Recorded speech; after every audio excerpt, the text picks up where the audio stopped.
নমস্কার বন্ধুরা, তোমরা সবাই কেমন আছো? আশা করি তোমরা সবাই ভালো আছো। ঝুম্পা ফ্যামিলি ব্লগে তোমাদের স্বাগতম।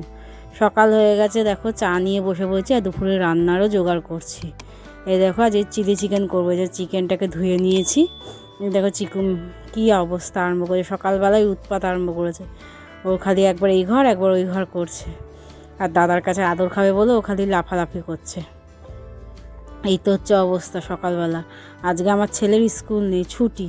এর জন্য আজকে ভাবলাম একটু চিলি চিকেন আর রাইস করি। অনেক দিন ধরে চিকেনও খাওয়া হয় না, চিকেন খেতে ভালোও লাগে না জানো, শুধু চিকেনের ঝোল খেতে একদম ভালো লাগে না। তাই জন্য একটু চিলি চিকেন করবো ভাবলাম, আর একটুখানি ফ্রাইড রাইস করব। আমার বরের তো ডিম খাওয়া বারণ, তারপরেও চিলি চিকেনে 2টো ডিম দিয়েছি, ভয়ে ভয়ে দিয়েছি। কি হবে কি জানি, কিছু হবে না বলো। যাই হোক, এই দেখো 2টো ডিম ফাটিয়ে দিয়ে দিয়েছি, আর হচ্ছে পেঁয়াজ, আদা, রসুন, আর হচ্ছে কাঁচা লঙ্কা, একটু গোলমরিচ, শাক মরিচ, তারপর হচ্ছে সোয়া সস, ভিনিগার, নুন দিয়ে ভালো করে মাখিয়ে নিয়েছি। আর একটু লঙ্কার গুঁড়োও দিয়েছি, এতে কালারটা ভালো আসে। তোমরা চাইলে দিতেও পারো, না দিতে পারো। আর একটু ভিনিগার, সোয়া সস দিয়ে দিয়েছি, দিয়ে ভালো করে মেখে নিয়েছি। এই ভিডিওটা, এই চিলি চিকেনের ভিডিওটা আমার শর্ট ভিডিওতে পেয়ে যাবে, আমি শর্ট ভিডিওতে আগেই দিয়ে দিয়েছি। যাই হোক, এই যে সব দিয়ে দিয়েছি, দিয়ে মাখিয়ে নিয়েছি।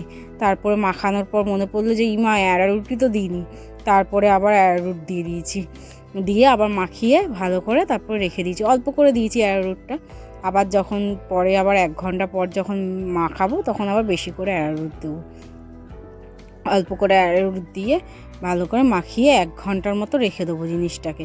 তোমরা চাইলে ওভারনাইটও রেখে দিতে পারো। আমার হাতে সময় থাকলে আমি ওভারনাইটই রেখে দিই, কিন্তু হাতে সময় নেই। এর জন্য হঠাৎ করে ঠিক হলো চিলি চিকেন আর ফ্রাইড রাইস খাবে, এর জন্য 1 ঘন্টা আগে ভিজিয়ে রেখে দিই। দেখো চালগুলোকে ভালো করে ধুয়ে নেবো, জলে ধুয়ে পরিষ্কার করে ভিজিয়ে রেখে দেবো, যাতে পরে অসুবিধা না হয় চালগুলোকে রান্না করতে। এর জন্য আগে 1 ঘন্টা আগেই ভিজিয়ে রেখে দেবো চালগুলোকে।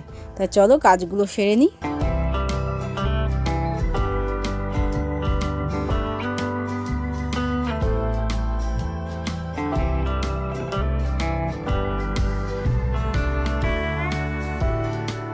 দেখো চালগুলো ধোয়া হয়ে যাচ্ছে, তারপরে বসে পড়বো সবজি কুটতে। অনেক সবজি কুটতে হবে, গাজর, বিনস, ক্যাপসিকাম, এগুলো সব কুটতে হবে। আবার চিলি চিকেনের জন্য পেঁয়াজ, ক্যাপসিকাম এগুলো কুটতে হবে। এর জন্য একে একে সব কুটে নিচ্ছি। কুটে নিয়ে তারপরে বসাবো রান্নাটা। একবারে কুটে নিলে কি হয়, সুবিধা হয়, রান্নাটা তাড়াতাড়ি হয়ে যায়। এর জন্য সব সবজিগুলো একবারে কেটে নিয়ে, আর এদিকে চিকেনটাও ম্যারিনেট হয়ে যাবে 1 ঘন্টার জন্য। আর 1 ঘন্টার মধ্যেই এই সবজিগুলো সব কেটে নিয়ে তারপর একবারে রান্না বসাবো।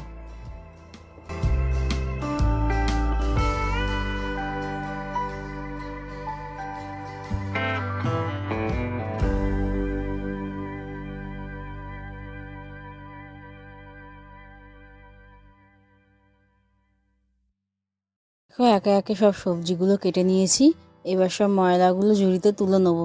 এই নিচে না এত সবজির চোকলা থাকলে আর কাজ করা যায় না। এমনিতেই তো ছোট্ট একটুখানি বারান্দা, যদি সব ছড়িয়ে ছিটিয়ে রান্না করি তাহলে আর দাঁড়াতেই পারবো না। এর জন্য একটুখানি গুছিয়ে নেওয়ার চেষ্টা করি, কিন্তু সব কি আর গোছানো যায় বলো। এর জন্য যেরকম পারি সেরকমই করি। এই একটুখানি ঘরের মধ্যে আর ছোট্ট একটা বারান্দার মধ্যে রান্না করতে খুব অসুবিধা হয়।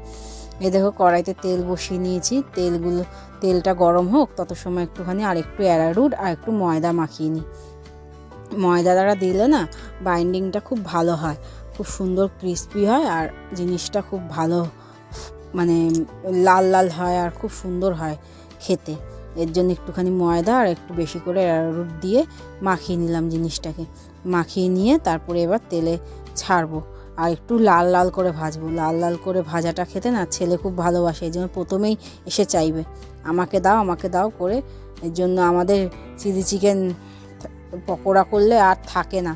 আমার বর আর আমার ছেলে যদি থাকে বাড়িতে তাহলে তো আর কোনো কথাই নেই, সব খেয়ে নেবে। আর চিলি চিকেনের জন্য পড়ে থাকে একটুখানি চিকেন। এর জন্য আমার বর নেই, বাঁচা গেছে, ছেলেকে তো দিতেই হবে। প্রথমেই বলে রেখেছে ভাজা হয়ে গেলে আমাকে দেবে। এর জন্য একটু লাল লাল করে ভেজে নেবো। ভেজে নিয়ে তারপরে ওকে 3-4টে দেবো, দিয়ে বেশি দেবো না, দিয়ে তারপর চিলি চিকেনের মধ্যে সব দিয়ে দেবো, গ্রেভির মধ্যে নাহলে থাকলেই খালি চাইবে। এ দেখো চিকেনটাকে ভালো করে ম্যারিনেট করে ভেজে নিচ্ছি। আর হচ্ছে কড়াইতে আরেকটা কড়াইতে তেল দিয়ে দিয়েছি। দুটো কড়াইতে না বসালে রান্না খুব দেরি হয়ে যায়, এর জন্য দুটো কড়াইতেই রান্না বসিয়ে নিয়েছি। এই কড়াইতে তেল দিয়ে দিয়েছি, আদা রসুন যে পেস্টটা ছিল সেটাই দিয়ে দিয়েছি, আর কুচিয়ে দিলে তোমরা দিতে পারো।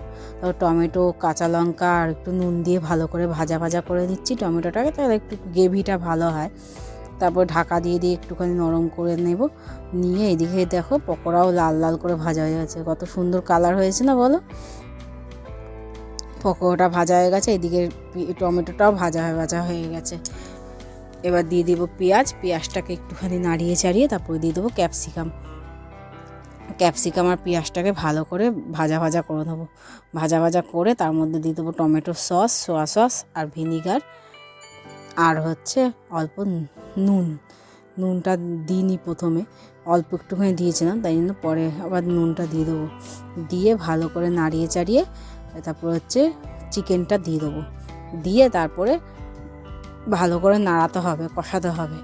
একটু লাল লঙ্কার গুঁড়ো দিয়েছিলাম, খালি না লাল লঙ্কার গুঁড়োটা বলতে ভুলে যাই। তোমাদের যদি ইচ্ছা হয় দেবে কালারের জন্য, আর না ইচ্ছা হলে তোমরা দিও না। আমি একটু কালারটা যাতে লাল হয় এই কারণে লাল লঙ্কার গুঁড়ো দিয়েছি, নাহলে কোনো ব্যাপার না দিলেও হয়। তাহলে চলো রান্নাটা সেরে।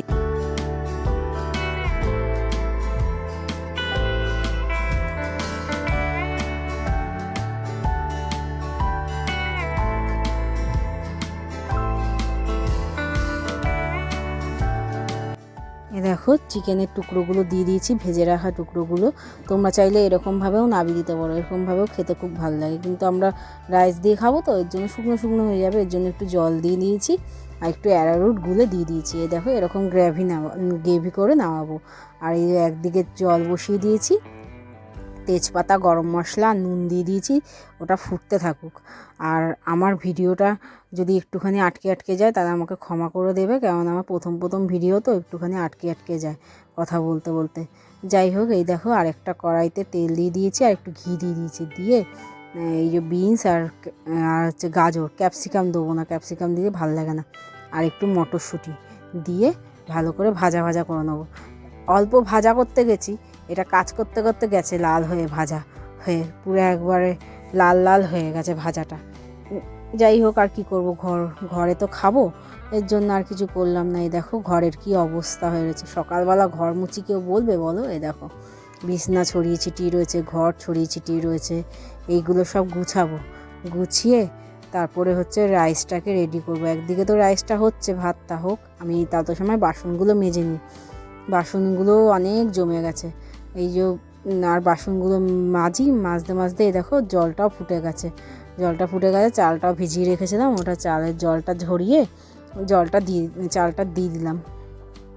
দিয়ে চালটা হয়ে যাবে। এই দেখো কি অবস্থা হয়েছে, বলছিলাম না তোমাদের লাল হয়ে গেছে পুরো একবারে, এরকম হয়ে গেছে। আর কি করব, ঘরে খাবো, এভাবেই খেয়ে নেবো। এই যে এটা দিয়ে দিলাম। আমি না ভাতটাকে ভাজি না, আর ভাতটা হয়ে গেলে এইগুলোকে ভাজাগুলো দিয়ে মিশিয়ে দিই। একটু নুন, একটুখানি চিনি দিয়ে আর একটু গরম মশলা গুঁড়ো দেবো আর একটু গোলমরিচ গুঁড়ো দেবো, দিয়ে ভালো করে মিশিয়ে নেবো, তাহলেই হয়ে যাবে। আমি আর ভাজি না কড়াইতে দিয়ে ভাজলে অতটা ভাল লাগে না, আবার ভাতগুলোও ভেঙে যায়, এর জন্য এরকমভাবেই করে নিই আমি। দিয়ে এই যে মিশিয়ে নিয়ে তারপরে যাব স্নান করতে। স্নান পান করে এসে তারপর অনেক কাজ আছে, এক গাদা কেচেছি, সেগুলোকে তো গুছাতে হবে বলো, তাদের কি করব। আর চলো স্নানটা করে আসি, স্নান করে এসে আবার দেখা হবে। এই দেখো স্নান করে এসেছি, সকাল থেকে এত মাথা যন্ত্রণা করছে, তারপরেও মাথাটা ঘষতে হলো, এত নোংরা হয়েছে মাথাটা, না ঘষলেই নয়। এত মাথা যন্ত্রণা করছে যে তোমাদের সঙ্গে কথাও বলতে পারছি না, মাথা ধরে বসে রয়েছি, তার মধ্যে মাথাটা ভেজা, আরও মাথাটা যন্ত্রণা করছে। এই যে সব কেচেছিলাম সকালবেলা, সেইগুলো এখন গুছিয়ে ফুছিয়ে তারপরে খেতে দেবো। বর আসেনি এখনও পর্যন্ত কাজ থেকে, ঢোকার পরেই চিকুমের সঙ্গে আরম্ভ হয়ে যাবে। এই যে সব গুছিয়ে নিয়ে এই দেখো এসে একটু শুয়েছে, দেখো অবস্থা, আস্তে না আস্তে গায়ের সামনে ঘেঁষে গেছে। আর আমার ছেলে ওর পিছনে লাগবে আর ওকে খালি করে কামড় দিতে যাবে। আমার বরের গায়ের মধ্যে ঘেঁষিয়ে শুয়ে থাকবে, ও হচ্ছে এরকমই। ও আমার বর করলে কিছু করবে না, আমি করলে কিছু করবে না, আমার ছেলে করলেই ওর যত রাগ, দাদা কিছু করতে পারবে না, এই হচ্ছে ব্যাপার। আমি এত মারি, এত গা ঘেঁষি, এত চটকাই ওকে, তারপরে ও কিচ্ছু বলে না। আর আমার বর করলেও কিছু বলে না, দাদা করলেই ও সহ্য করতে পারে না। চলো ওকে খেতে দিয়ে দিই, তারপর তো আমরাও খাবো। এই যে ওকে খেতে দিয়ে দিয়েছি, ও খাচ্ছে। ও খেয়ে নিয়ে উঠলে তারপর এই যে আমার ছেলেও খেতে বসে গেছে। দেখো এদিকে দাদাকে গায়ে হাত দিতে দেবে না, এদিকে দেখো গায়ের মধ্যে উঠে বসে থাকবে, যখনই ও খাবে ততক্ষণ এরকম করবে। আমার ছেলে উঠে খেয়ে গেছে, ছোট্ট তো ঘর, এর জন্য একে একে খেতে দিই সবাইকে। এই দেখো আমরাও খেতে বসেছি, আমরা খেতে বসবো আর তখনও ও গায়ের মধ্যে উঠে বসে থাকবে, খাওয়ার ছেড়ে ও কোথাও যাবে না। এই দেখো আমরাও খেতে বসেছি, ও গায়ের সামনে এসে বসে রয়েছে, যতক্ষণ আমরা খাবো ততক্ষণ এরমভাবে বসে থাকবে।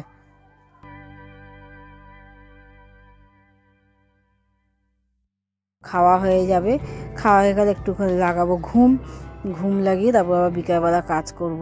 এই দেখো চিকুন বুড়ো আমার পাশে এসে হয়েছে। তাহলে চলো আজকে ভিডিওটা এই পর্যন্তই, আবার দেখা হবে পরের একটা ভিডিওতে। আমার ভিডিওগুলো ভালো লাগলে আমার চ্যানেলটাকে সাবস্ক্রাইব করে দেবে আর বেল ঘন্টিটা টিপে দেবে, আর আমাকে লাইক শেয়ার কমেন্ট করে দেবে, আর আমাকে বেশি বেশি করে সাপোর্ট করবে। তাহলে চলো আজকের মতো এই পর্যন্ত, টাটা।